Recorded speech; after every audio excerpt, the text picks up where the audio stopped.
the GC committee members, past and present, members of the chamber, invitees, media representatives, and others on this auspicious occasion, our 185th Chamber Day. I'd like to convey special thanks to Mr. Vijay Shankar, who graciously accepted our invitation at very short notice, as Mr. R.C. Bhargav, who was supposed to be with us today, is unwell and unable to join us.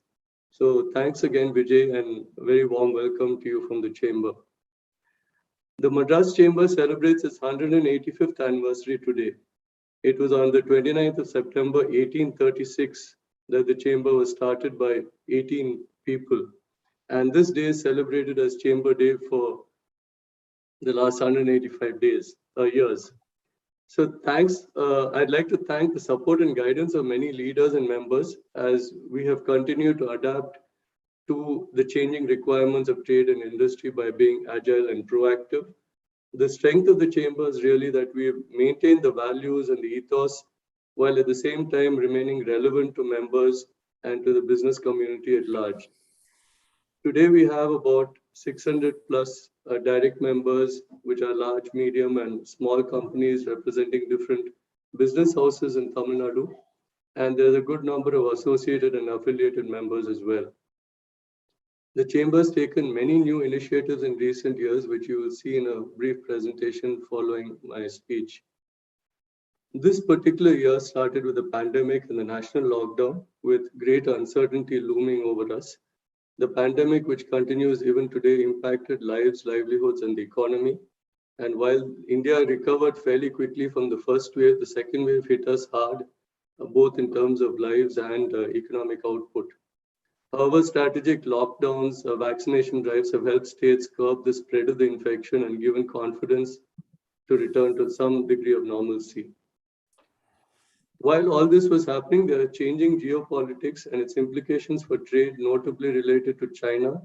A move of supply chains to look at some geographic de-risking away from China has opened some business opportunities which present themselves to members through this process. The pandemic also has driven digitization of economies, accelerating an existing trend. There's an increasing trend towards localizing of supply chains to minimize uncertainty. And this is equally true in our country, with Atmanirbhar Bharat being our country's attempt to accelerate localization. There is, a gradual return to economic activity from the second quarter onwards.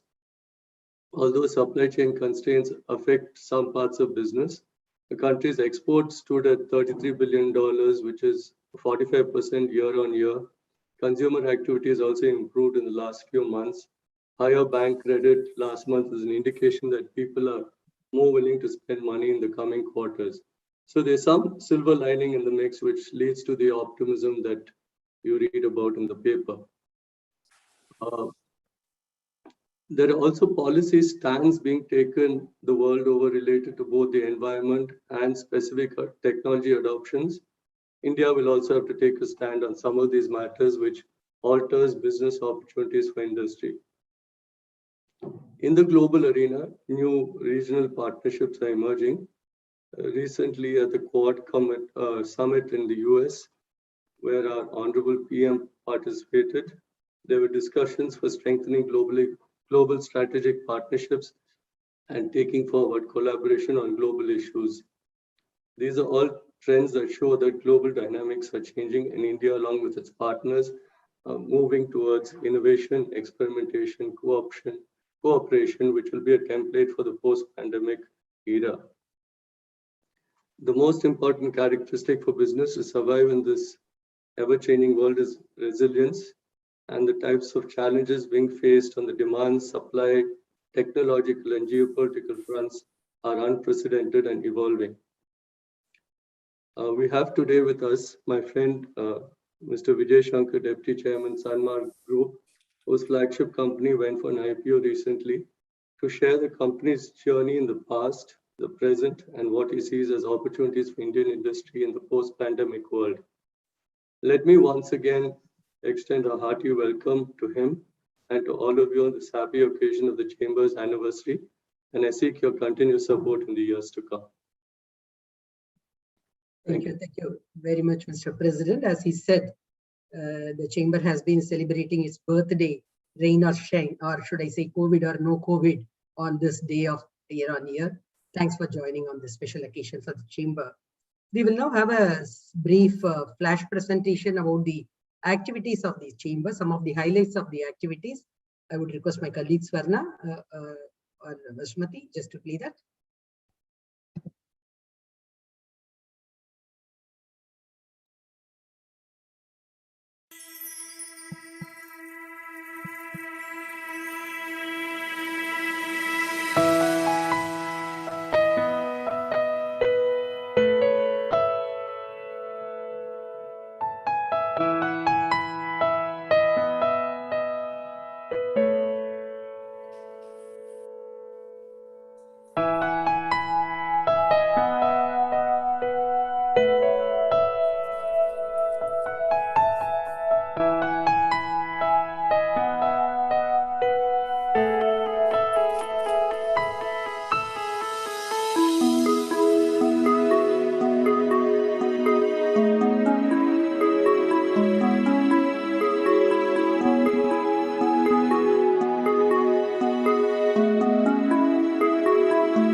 Thanks a lot for your patience.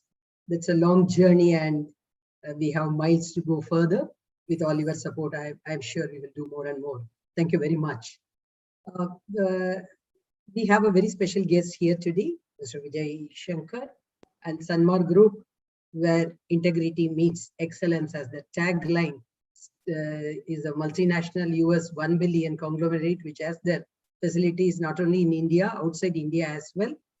And most of you know that Sanmar and Madras Chamber has a long connection. We are happy to have the presence of Sri N. Shankar. He had been our president during a very momentous period of our 150th year. We are very happy to have, after 35 years, his son addressing the chamber as the chief guest for the chamber's anniversary. Thank you so very much, sir, for all your blessings. Thanks a lot. I would request Mr. Srivatsram to introduce Mr. Vijay Shankar, and then I would leave the screen to Mr. Vijay Shankar. Thank you. I have a brief biodata of Vijay, but I will also add my comments, which are not really expressed in this, which are more about his personality and how he goes about business. Vijay holds a master's in business administration from the Kellogg Graduate School of Management, Northwestern University, and is also a qualified chartered accountant. He is the deputy chairman of the Sanmar Group, which has revenues of around $1.5 billion. As the deputy chairman, he is responsible for the operational management. Apart from the organic growth, Vijay was actively involved in the overseas ventures of the group. They have manufacturing facilities in Mexico and Egypt, apart from any sites in India. Vijay's the real advantage that comes from Vijay is his work ethic. He has a very unique work ethic. He's extremely hardworking and diligent and extremely persistent, even in the face of great adversity, which you will hear about, no doubt, when he talks. And these qualities have also made him a valuable resource. He's an independent director on the boards of KCP Limited, Oriental Hotels, Kaveri Retreats, Transport Corporation of India. He is the vice president of the Tamil Nadu Tennis Association and is a past president of the Indian Chemical Council.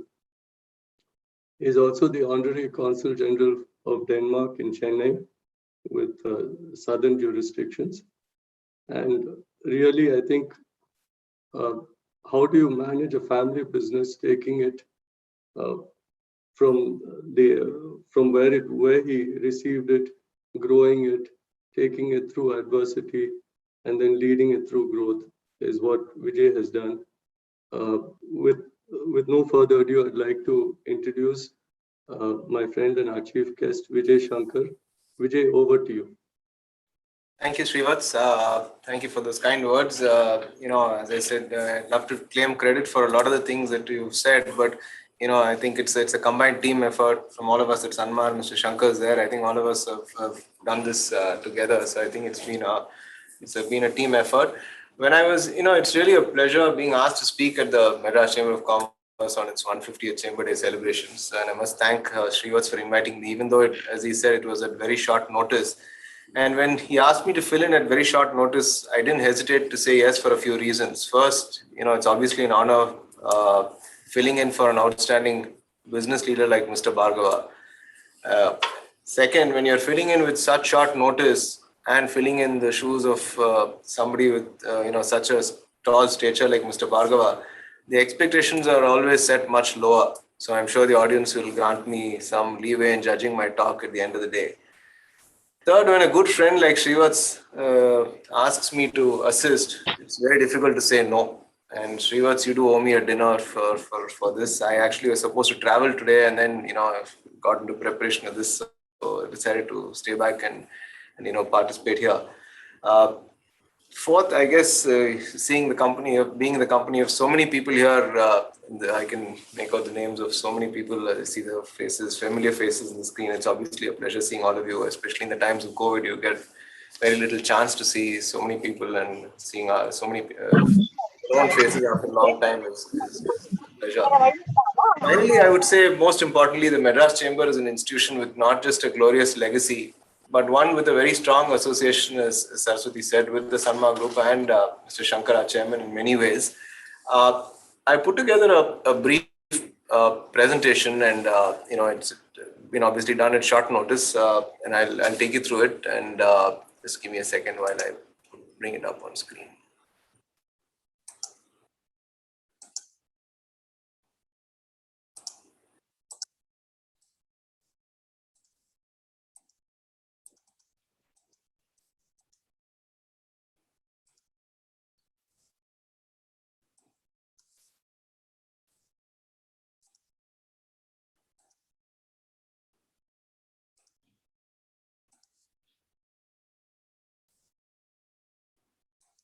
I hope it's visible.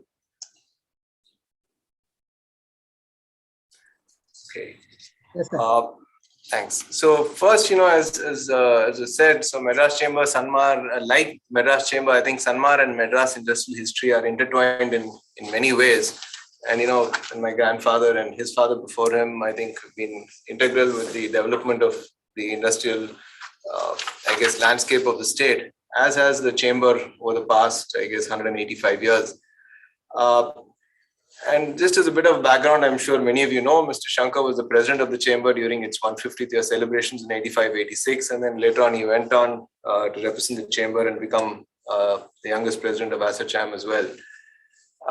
And as was explained, we have had other relationships in the past. Our past directors, Mr. M.K. Kumar and Mr. B. Natraj, have also been associated with the chamber as presidents. And I've also had the opportunity of serving the MCCI on its committee. And Chemplast's managing director, Mr. Ramkumar Shankar, currently serves in the committee, which is continuing the long association between Sanmar and the chamber. So it's indeed an honor speaking in front of all of you today. Most importantly, I would say it's an honor because it is an association that stands for the values that many of us at Sanmar stand for. Value systems, tradition, respect for one another in the Chennai business community is something we hold in high stead, and I think that's something that the chamber stands for as well. I asked Srivatsa what he wanted me to speak about, especially given that it was only a couple of days' notice. He said Sanmar has been through some challenging times, and we also did an IPO recently, and maybe I could share some of our experiences and learning. So my talk really is going to be about that. It's going to be from our personal experiences as to what we've seen over the last decade and a bit, when we indeed, as Srivatsa said, have been through some interesting times over the last 14, 15 years, how we overcame some of the challenges, not all of them, and equally importantly, the lessons that we have learned from them. And my presentation is in two parts: the period between 2007 and 20, and then the period post the outbreak. This is really, I just thought I'd pull up a slide with Mr. Shankar, Mr. Kumar, another past president and our director on Sanmar's board, as also Mr. Natraj. So, we've really worked with the chamber in many, many years. So, just a little bit of background, the history of the group. Really, the group traces its roots back to 1970 when Mr. Shankar started Sanmar in the shape and form it was. There were many businesses at that point in time. We were in, I think, more than 30 businesses at a point in time. Mr. Kumar, his brother, joined him, and he also was a pioneer in many electronics businesses. Mr. Shankar really acquired industrial chemicals, and later on in the mid-70s acquired the controlling interest in Chemplast. And by the time I joined the group in the late 90s, we really had sort of started consolidating the group to 4 to 5 businesses: chemicals, specialty chemicals, shipping, engineering, and the foundry business. And 20 years later or 23 years later, we are still in these businesses. We also, importantly, around the time, developed our vision statement, combining integrity with excellence, which really, I think, all of us hold dearly to our hearts. The first part of my presentation is really about our Indian chemical business, Chemplast. And I'd just like to give you a short video at the end of the next slide. But just to give you lay the background, when heading into 2007-8, the group was in a spot, as I said, where we had consolidated into 5 businesses. We had done quite a few unique things, or not unique things, but things probably in 2007, a little ahead of its time. We had an independent corporate board for the group, probably one of the first in the country. We formalized an ethics manual. We had an ombudsman in place, even though it wasn't statutorily required. All our businesses were audited by the Big Four. We had a unique joint venture philosophy, I think, which enabled the group to, I think, act as a very strong joint venture partner to many multinationals. I would say even today we have over 5 joint ventures with our more than 40 years in combined existence of over 200 years, the oldest being 45 years old. I think the reputation as a joint venture partner was developed. And most importantly, in 2007-8, we were extremely comfortable financially. We had just embarked on a major expansion in our chemical business with a new plant in Cuddalore. We had just bought a plant in Karaikal as well. And so things were looking bright in 2007-8. And when we ran into a few challenges, I'll speak about the challenge. So till 2007-8, it was different. The group had a different, I'm sure there were other challenges which we overcome, but 2007-8 is really where my story starts. And I split my story into 2 parts, first for the Indian company and then for our overseas venture. So our Indian business in 2007-8, we had, as I said, embarked on a major expansion in our in Cuddalore, a greenfield site, probably the first greenfield chemical plant in Tamil Nadu in over 30 years or 25 years. And we had put up a large investment at a plant in Cuddalore. When we ran into multiple challenges, the plant was ready, a marine terminal facility to import the raw material was ready, but we were unable to bring the raw material through to the plant due to various challenges, many of them legal. It was a very tense time with bankers, suppliers, creditors, and many other agencies. And it was a trial by fire for many of us, talking to our suppliers, telling them that we will honor our commitments, giving them comfort, talking to our employees. At the same time, going through multiple legal challenges at different fora, and also dealing with regulators and the government at the same time. We did manage to come through this with a lot of, persistence, I think is the right word. We convinced the government authorities of our position. And even though there was serious delay and it cost us a lot of money, but at the end of the day, I think the project was commissioned, and today it's one of the, key pieces of the Sanmar Group. Ultimately, the lesson we learned here was that the government and authorities are fair. If you take the time to convince them, they will ultimately come out and support what is right, which is what we saw at the end of the day. So while there were various, as I said, challenges, opposing views, but I think ultimately when in the balance of convenience, I think the government came out on the right side of what was fair. This leads me to my second learning, which as a group, we have structured all our investments in India only in Tamil Nadu and the neighboring state of Pondicherry. We have almost 17 factories between here. We don't have a single factory outside these 2 jurisdictions. We've been extremely happy with the support we have enjoyed in the state for over the last 70 years, which is why I said our history is intertwined with this state. Over the years, I think the Chemplast, then grew. We converted our, we are the leading specialty PVC company in the country. A lot of discussions with government and center to correct the inverted tariff duty structure that much of our industry faced. And here again, we went to great lengths to work through with them. And while it took almost 5-6 years, we ultimately were able to make them understand the challenges that the chemical industry faced, and and the inverted duty structure was corrected. I'll just play a short 1-minute video here just to give you a sense of this, of the company and its facilities. If that's okay.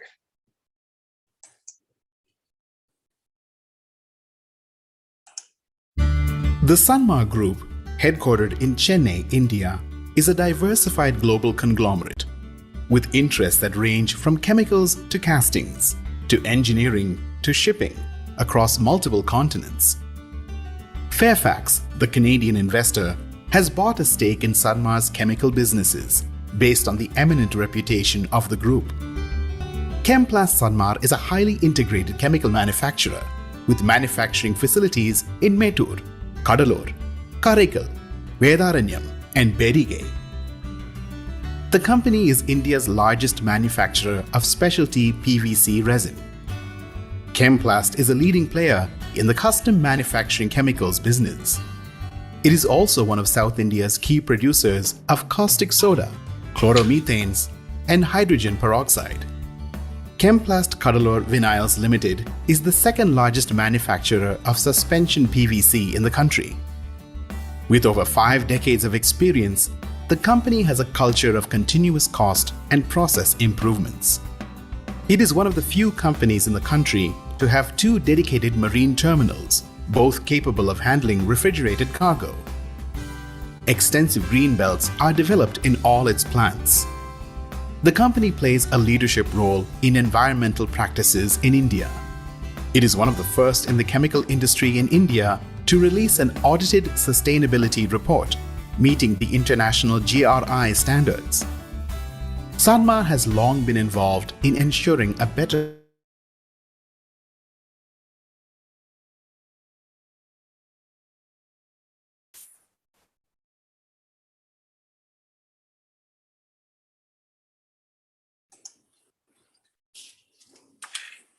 So this takes us through in our Indian business till the pandemic, and I'll come through to the IPO and that in a little bit after I finish our story in Egypt, which is what I will go through to next. So in 2007, just to rewind again, when we are setting up this plant in Cuddalore, we in Sanmar always had a view that in the chemical business, one should be fully integrated across the value chain. While we were setting up our plant in Cuddalore, we were hunting for a source of valuable backward integrated raw material at attractive costs. And there was an opportunistic acquisition in Egypt that came up. Just to set the context, Egypt at that time was a very stable jurisdiction with a single government for over 30 years. It had a very stable flat tax regime. Most importantly, it had a project finance jurisdiction, I would say at that time, even better than India. It also had very good cost economics. We came upon this plant that was just 4 miles from the Suez Canal and 4 miles, right at the portside port, with excellent capability to reach product to not just India through the canal, but also through to Europe as well. It was a great fit, ticked all the boxes. And most importantly, with our conservative sense of financing, we got an underwritten project bond offering from, at that time, a company called Bear Stearns, which is a leading global investment bank, again, a 100-year-old institution. And we decided to do this at that time, probably, large acquisition for us in Egypt.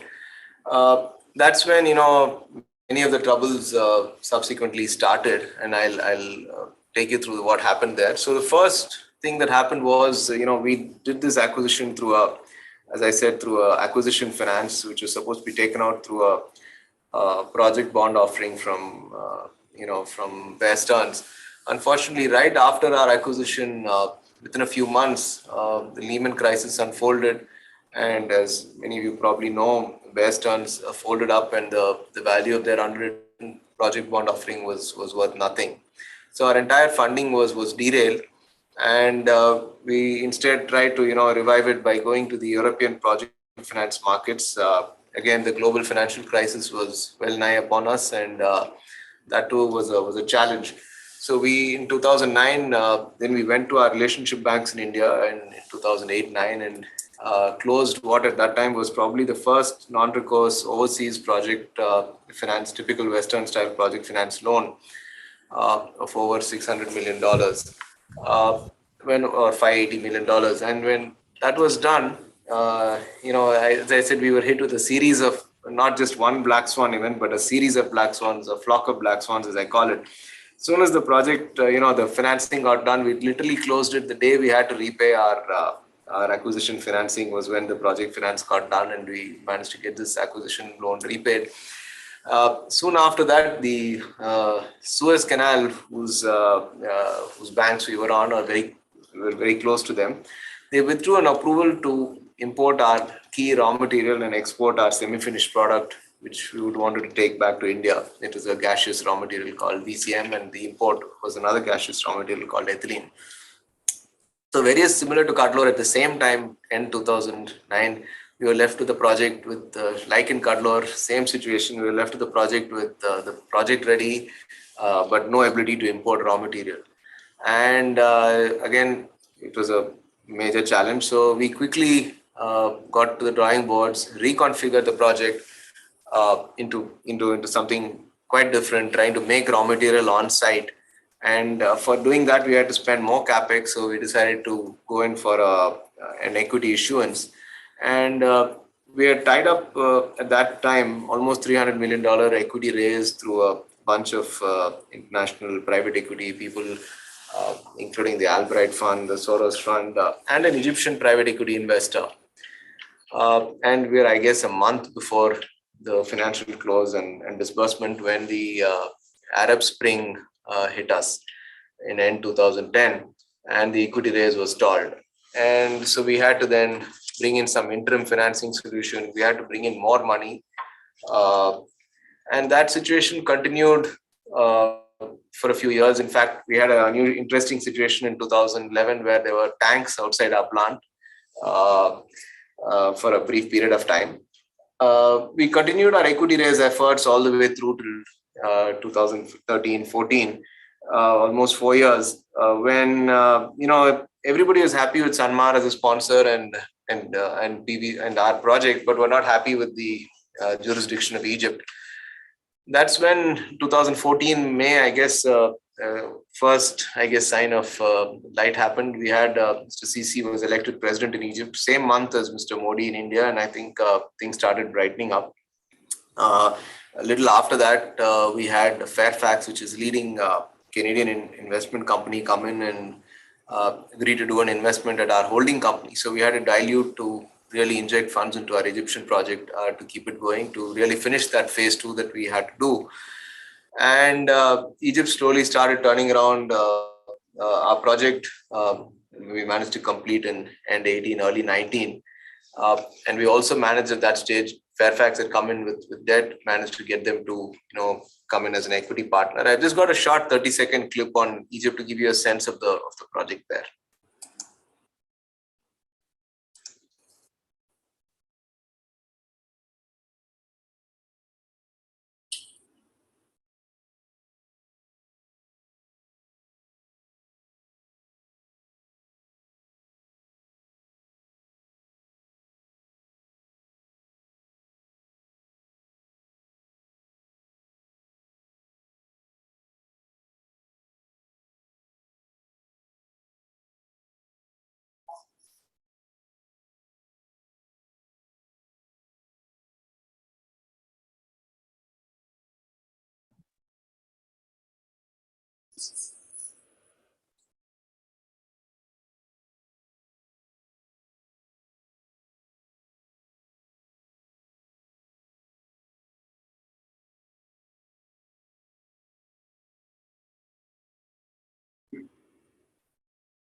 Yeah.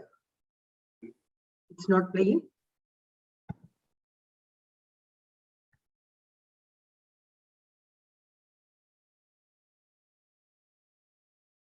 Vijay, you able to share?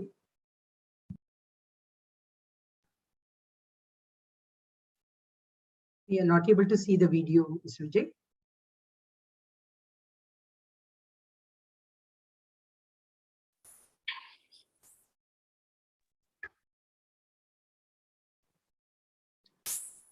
Vijay, video is not showing.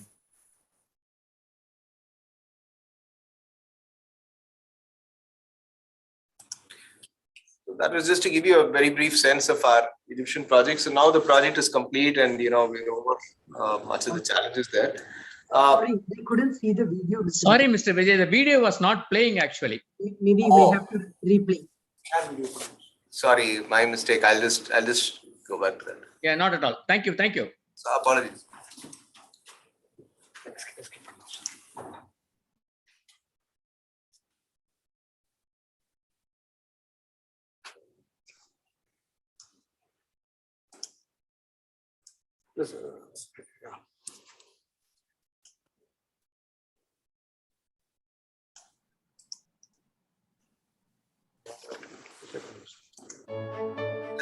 Sanmar's overseas venture, TCI Sanmar Chemicals, was established in Port Said, Egypt in 2007. At $1.5 billion, TCI Sanmar is amongst the largest Indian foreign investors in the Egyptian chemical sector.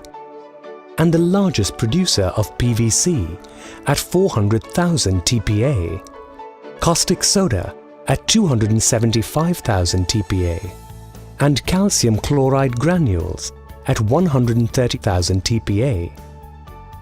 TCI Sanmar is one of the few companies which has continuously been adding to their investment in Egypt over the last 10 years. I represent an Indian group called Sanmar from southern part of India. We have invested so far 1.5 billion US dollars for a factory in Portside. What we do here is we are in chemical and petrochemical space. For 7 consecutive years, TCI Sanmar has sponsored India by the Nile, a festival in Egypt that celebrates the essence of India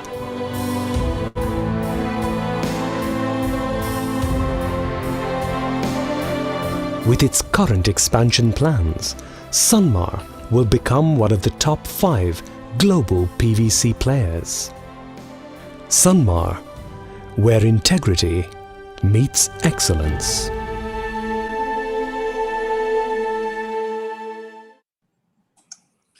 Apologies about that. That was just to give you a sense of the project, we spoke about a tough period of almost 14 years from 2007 to 2020 when we 1920 when we really finished this $1.5 billion project. And if you ask us, we managed the key reasons how we managed this. I think one of the most important things was obviously our people. I think this is really Sanmar's strengths. While we are a family-owned company, we very strongly believe we are a professionally run organization, and for us, the comfort of our professionals is most important, and we value them extremely. In fact, I'll just play a very small clip down the road about how we value our professionals who really are most important to us. We've been able to attract and retain excellent people for the long term. In fact, even in Egypt, we had a core strength of over 40-50 people who were with us through thick and thin for the last 15 years. And in return, the one thing that we are very, very particular about is ensuring that all of them sleep well at night. I think for us, that's most important. Second, I would say, we came out of all of this with our reputation intact. And we did that while living up to our principles and value systems. And, let me tell you, it's extremely tempting to want to compromise on your principles and value systems, especially when times are very tough and it's very bleak. But I think we sort of held through, and I think that really has stood us in good strength over the years. I would say this is really the most the single most important thing that we're grateful for.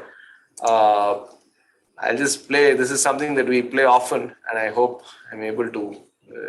While I am indeed proud of Chempla's achievements and records, I must unhesitatingly lay the credit for all this at the feet of all our people over the years. We have been truly blessed in being able to attract and retain for long periods loyal, dedicated, and capable employees whose efforts have been instrumental in the progress of the company. There are so many whose endeavors over and above the call of duty at different times over these 50 years helped the company to come back from different crises that it was staring at. So that was our chairman speaking at our 50th anniversary. And, this is really what I think really helped us tide through the last 14 years was our people and our principle and value systems. The other thing that I think we did reasonably well was think long term and at the same time, invest and innovate through multiple crises, both in India and Egypt. Just to give you a sense, we are probably the first chemical company, not probably the first chemical company in India to institute the system of zero liquid discharge way back in 2007 when it was not part of any statute. I don't think it still is part of too many statutes, but it's certainly something that's taken for granted everywhere. And I'd like to think that we are probably behind the use of the term in today's environmental lexicon. We're also, for the last 13 years, been coming up with a sustainability report, again, not called for by any statute, something we've been doing voluntarily.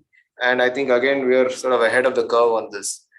Similarly, we invested in a hydrogen peroxide project using a raw material that was a byproduct that was sort of not adding value. we instituted a specialty paste project in India. We also, as I said, quickly reconfigured our project with a different raw material to make ethanol, a renewable feedstock-based PVC, the only one in the world to actually do this.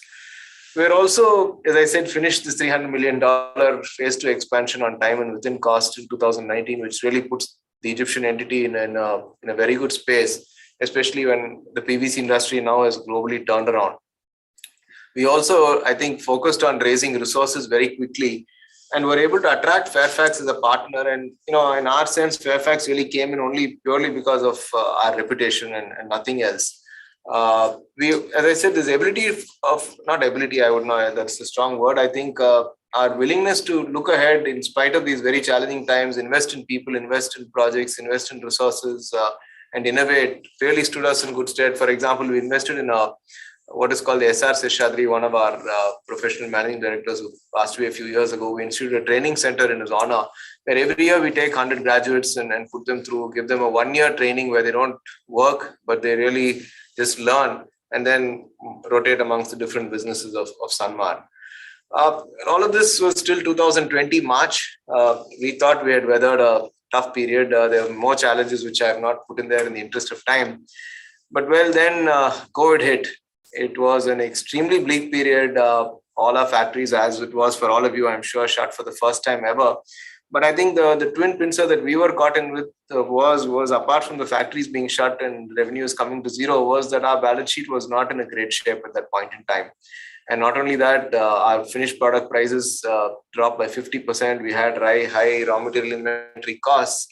But again, we took some tough decisions. I think we said that we are not going to cut salary for any employee when COVID hit. One of the few, I guess, which did so. And similarly, we paid all salaries on time. And we also moved very fast to push for our factories to open. I must say the authorities in Tamil Nadu were extremely cooperative, and we managed to get the factories open fast. And liquidity was a major challenge. Again, I think our senior leadership stepped up and started coming back to work. I know, for example, I've been coming into work every single day, right from when COVID hit. I've been in office every day. And many of our senior leadership as well, because we are a continuous process. Many of our plants are continuous process and you can't be away. And you have to set an example to the people at the plant. You can't expect them to come in and, when we are sitting at home. So I think that message went down well. I think that really helped us, because soon after that, the business turned around. And then, we as I said, we with the balance sheet and the way we were post-COVID, we had to raise funds.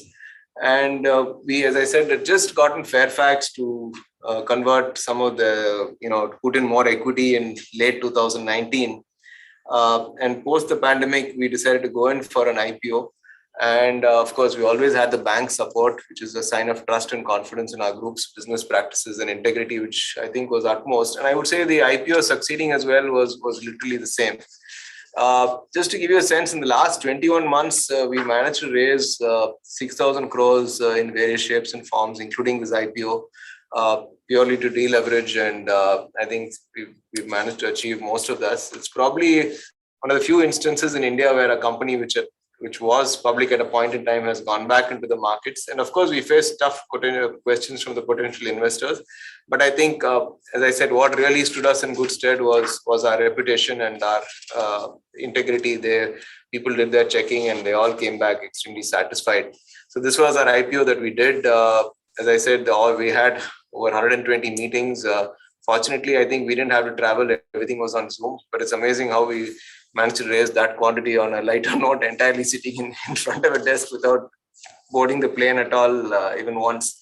So that was a proud moment for us. Now, just, in the interest of time to look ahead, we are, I must say that while obviously our team has done a fantastic job, there were great effort in putting through this IPO in less than 7 months. We also obviously been aided by a turnaround in the global PVC industry, which we've been forecasting for a while. And we're really the only group to be present in 2 of the fastest growing deficit PVC markets, India and the Middle East, North Africa region. And China's focus on the environment and cutting down PVC capacities also, I guess, helps the process. We are seeing the industry look positive in the years ahead. To give you a sense, we ourselves have expanded capacity dramatically in the last, what looks dramatic over the last many years. So we started our business, as I said, in the late 60s in Mettur with a small plant of 6,000 tons.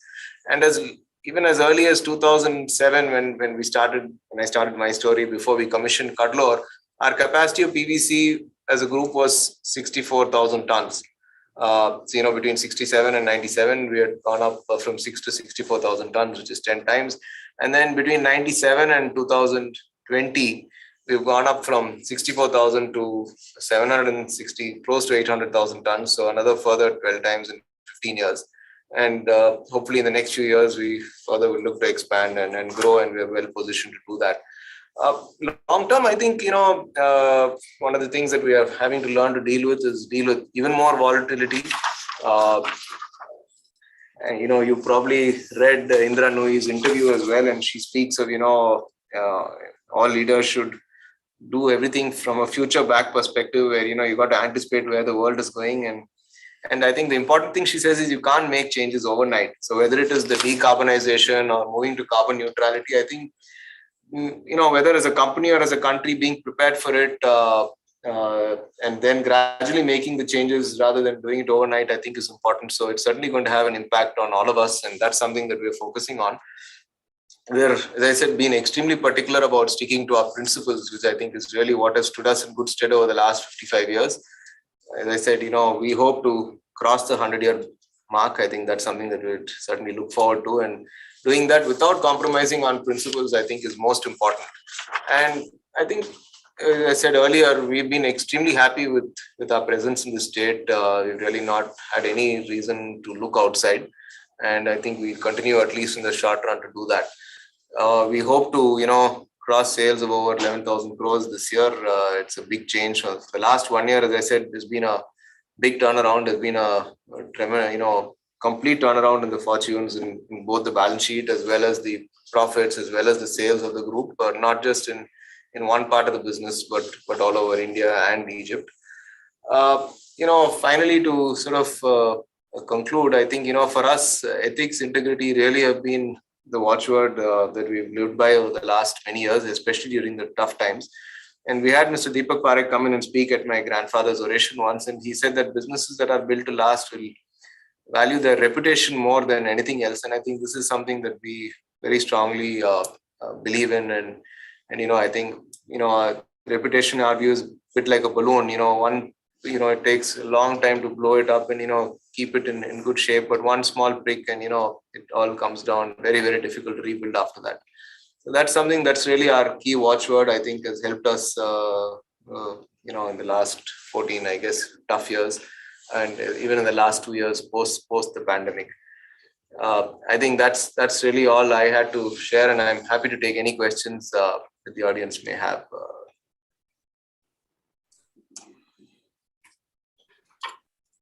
More than anything else, I hope this was the sharing was of some relevance. Difficult to fill in for Mr. Bhargava, but I hope there was some learning something in it for the audience. So thanks, Srivas. Thanks again for inviting me. Thank you, Vijay. And I think absolutely amazing story of turnaround and going through trials and tribulations.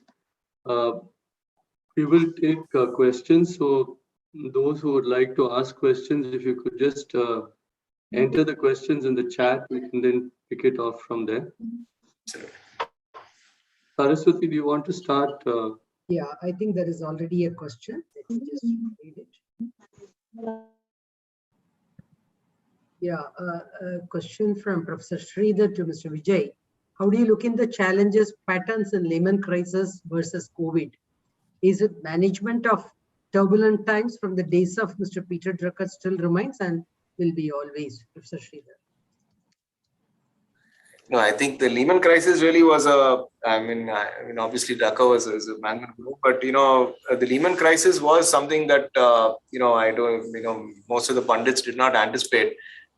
So I guess we hardly would have been able to do it. But I think it has just taught us to live with more volatility, both at the product market segment and also at the financing side of things.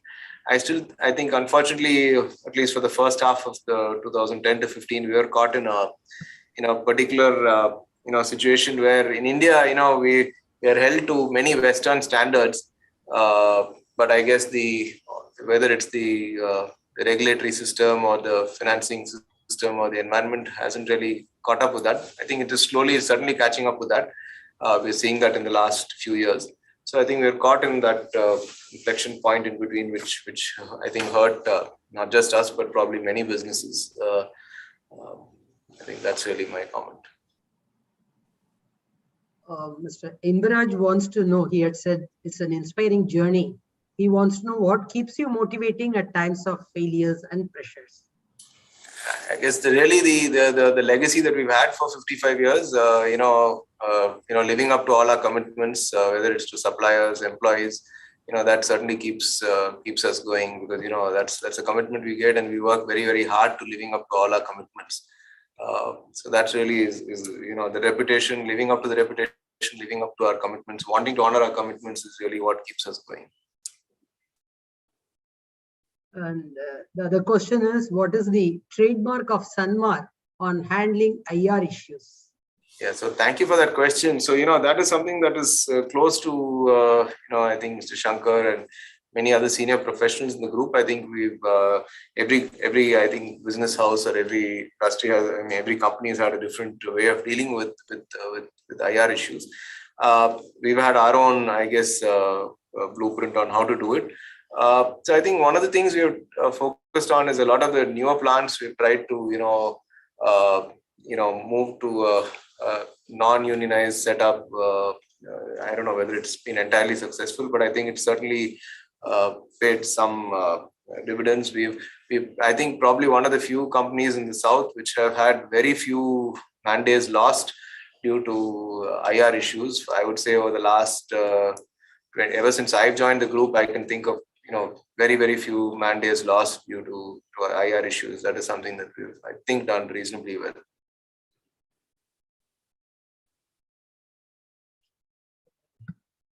Few questions are coming up. Just 1 minute. Yeah. How does Sanmar manage to attract young talent across businesses, especially in the industry you are in, chemical industry?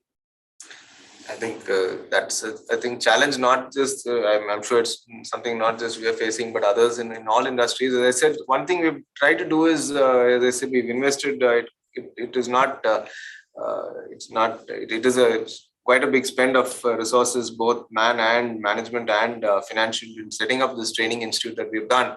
As I said, I don't think there are too many training institutes where employees are really not contributing at all to the organization for a whole year.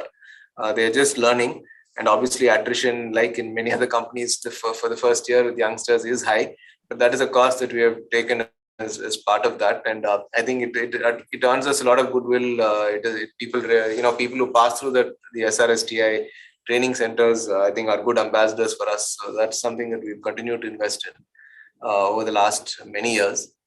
I saw a question from. Yeah. What is your expectation of a third wave of COVID? Not to scare anybody, but Mr. Shankar I think there are many more experts here. We just hope that it doesn't hit us, and hopefully we're slightly better prepared for it now than earlier. I think.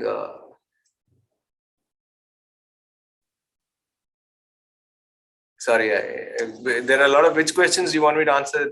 You'll read out the question. Yeah, I'm just reading out so that. Okay. Maybe at some point of time I'll stop and people can raise their hands if any of the panel members want to ask. Though being in the continuous process industry and COVID waves around would have been a challenge to bring the team to work together. How did you handle the SOP adherence, which would have been a challenge, especially in your kind of industry? I'm sure, I think I can see many people here, Srivat's, Vidya, I'm sure many other people in the manufacturing industry face similar challenges that have done a good job in doing it. I think industry as a whole, I think at least in Tamil Nadu, we can speak for, have done a very good job. If you see the incidence of vaccination in our plants, we are over 100% for round 1 and close to 85% for round 2. We've sort of taken a fairly tough stance, as of many others in industry, that everybody has to be vaccinated. I think the government has been extremely supportive. So I think, this is a challenge that all of us deal with. We've just tried to, manage with it. We've been fairly strict in our office. We've insisted everybody wears a mask. All you can do is once in a while go around and, try and ensure adherence. But it is a tough one to, keep up on a daily basis, I guess. Okay.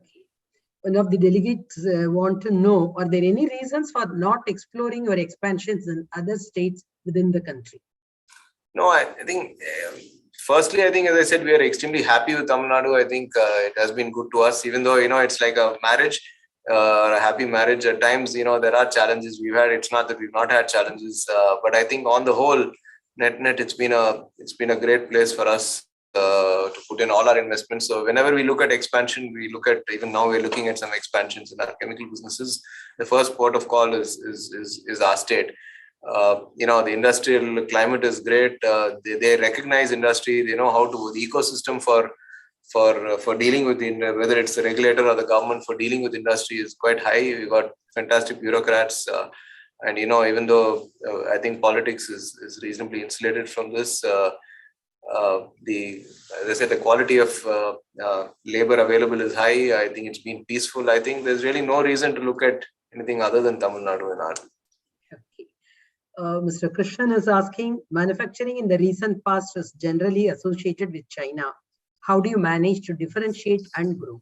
So before I answer the Krishnan question, even on Tamil Nadu, I'm sure you also seen this. I guess, the past president of ASSOCHAM also came up with an interview last week, 2-3 days ago, where Mr. Hiranandani says that, Uttar Pradesh is number 1 and UP number 2. I mean, I don't know where, the source of that, but he says that manufacturing is talked about as Tamil Nadu being extremely strong nationally. So I think everybody speaks about Tamil Nadu.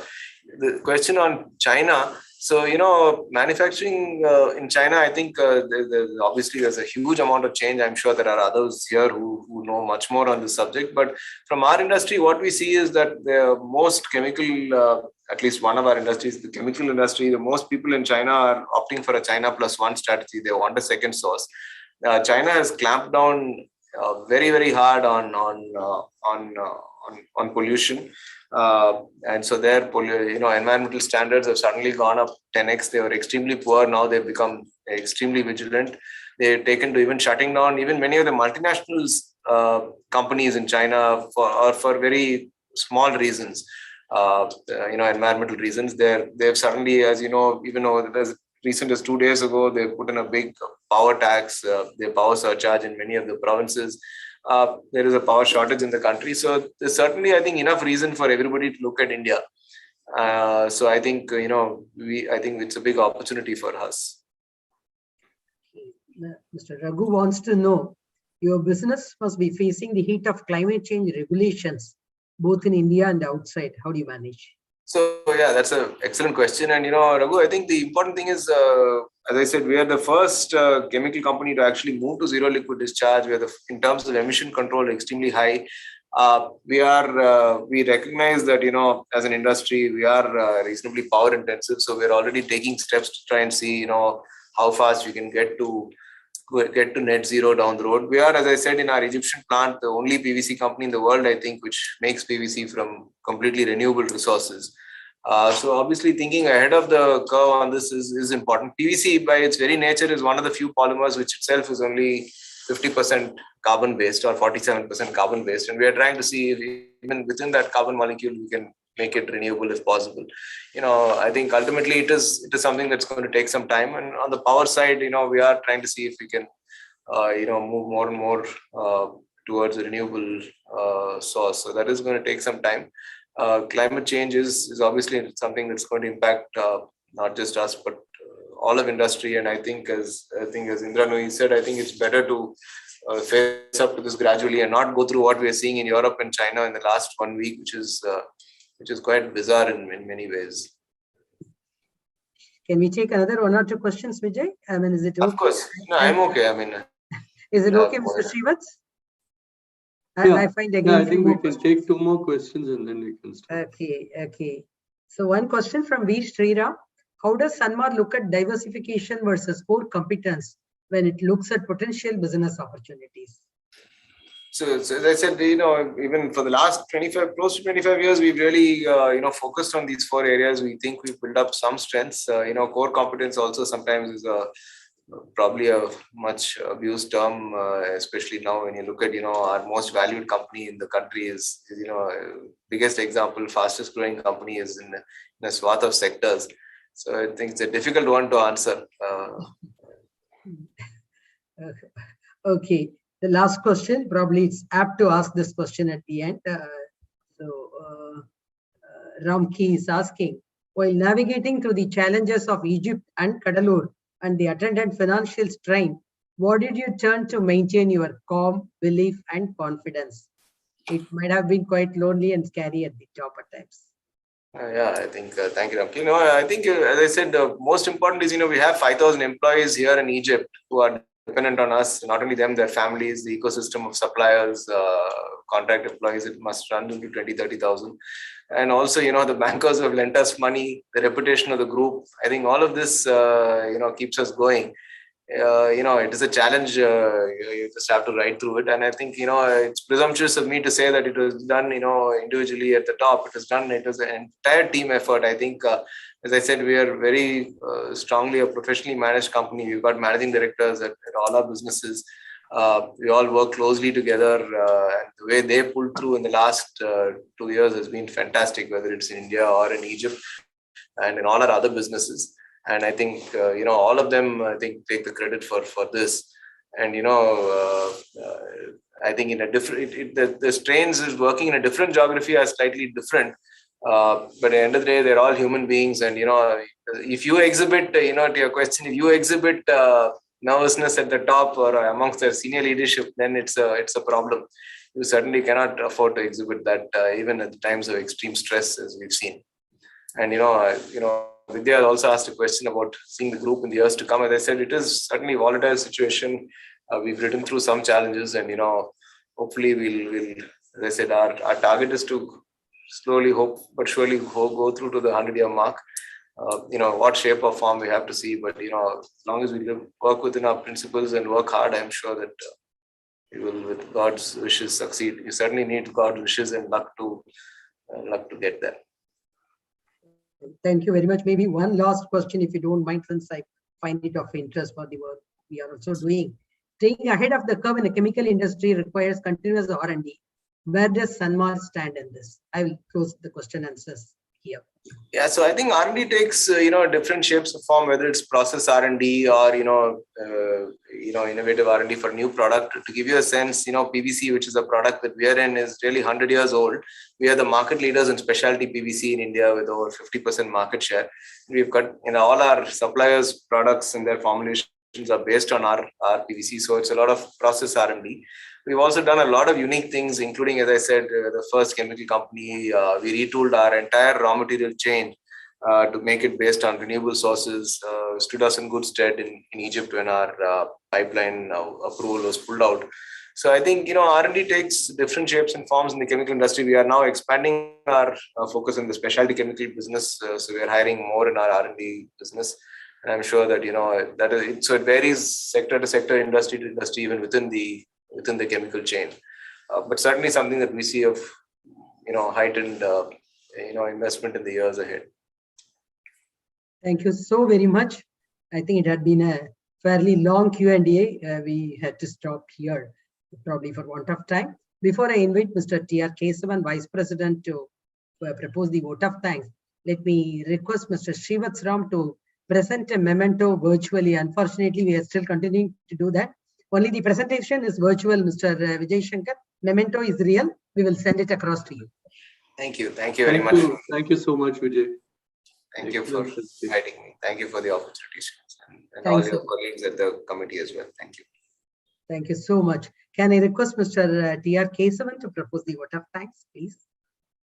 Thank you, Saraswati. Thanks a lot. And I think before I get into the vote of thanks, especially thanking Mr. Vijay Shankar, just wanted to recapitulate a few things, what I think I have learned, and I'm sure that this has been a learning for all of us. Srivatsam started actually talking about 28 September 1836 until date MCCI maintained values and ethos but remaining relevant. And I think from whatever I heard from Mr. Vijay Shankar, I think Sanwas has not been any different from whatever the discussion, whatever the talk he had today. He was talking about filling in for Bhargava, and I think Mr. Vijay Shankar, I think, can be rest assured that a lot of relevant messages, what we heard today, I think would not have been possible but for you coming in for this particular program. So I think that's an important aspect, and it has been great to see this happening. Just to recapitulate some of the points you really touched on and how it probably has touched me much more, I can say that I think you talked about a few very important things. Integrity with excellence.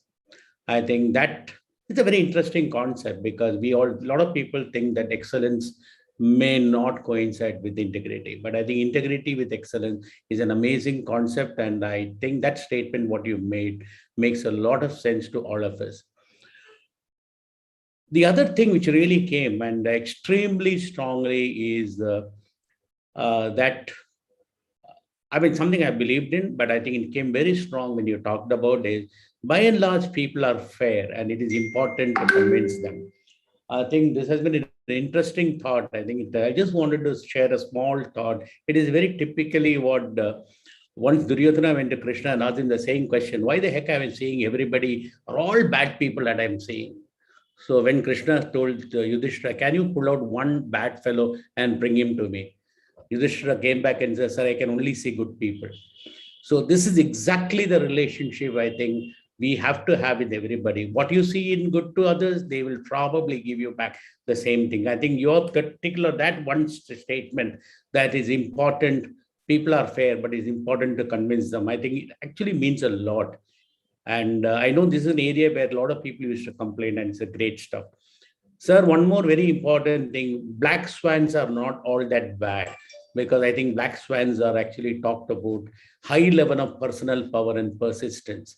And I think whatever you talked about Sanmar and whatever the journey you had, I think you really talked about a black swan which had a huge amount of personal power and the capacity for persistence. And I think whenever you talk about that, I can only think of one of these.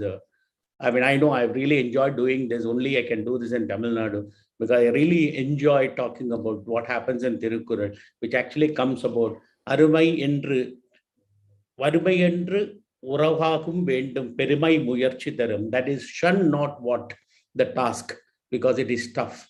Perseverance brings respect. I think that is extremely important. I think some of the things what you talked about really meant. And I think that's the answer what you gave in your journey, of your journey, about your journey. Many questions on IR, retaining people, getting right candidates, working on pandemic. I think you gave everything in a single answer. People are important.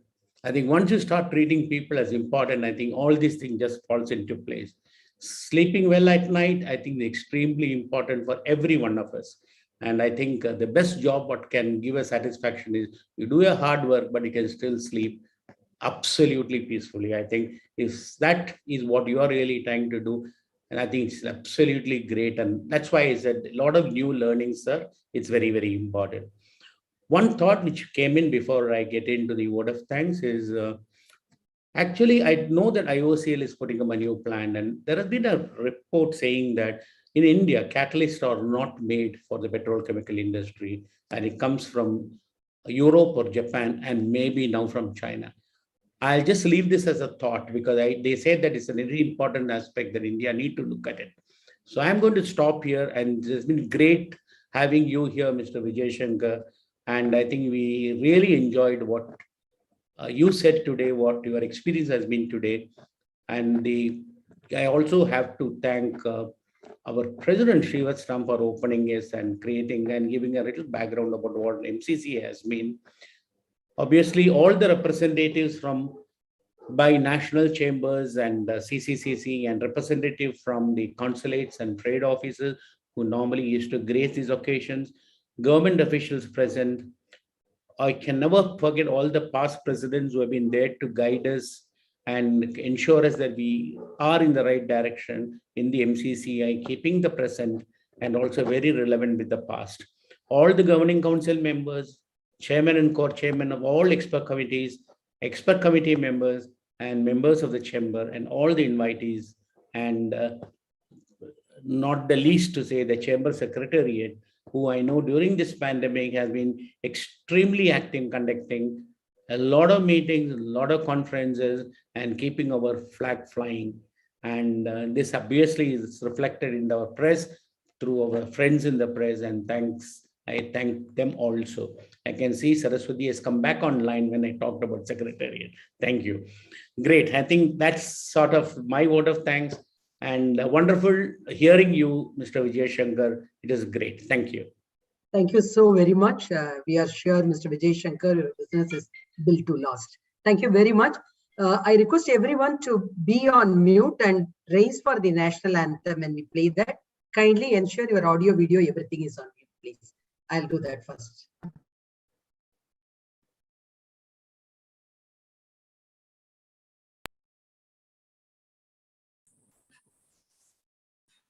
Jana Gana मन अधिनायक जय हे भारत भाग्य विधाता पंजाब सिंध गुजरात मराठा द्राविड उत्कल बंगा विंध्य हिमाचल यमुना गंगा उच्चल जलधि तरंगा तव शुभ नामे जागे तव शुभ आशीष मांगे गाहे तव जय गाथा जन गण मंगलदायक जय हे भारत भाग्य विधाता जय हे जय हे जय हे जय जय जय जय हे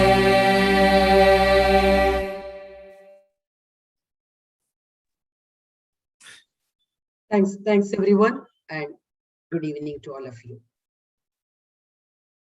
Thank you, everyone. All the best. Thank you. Thank you. Thank you. Bye.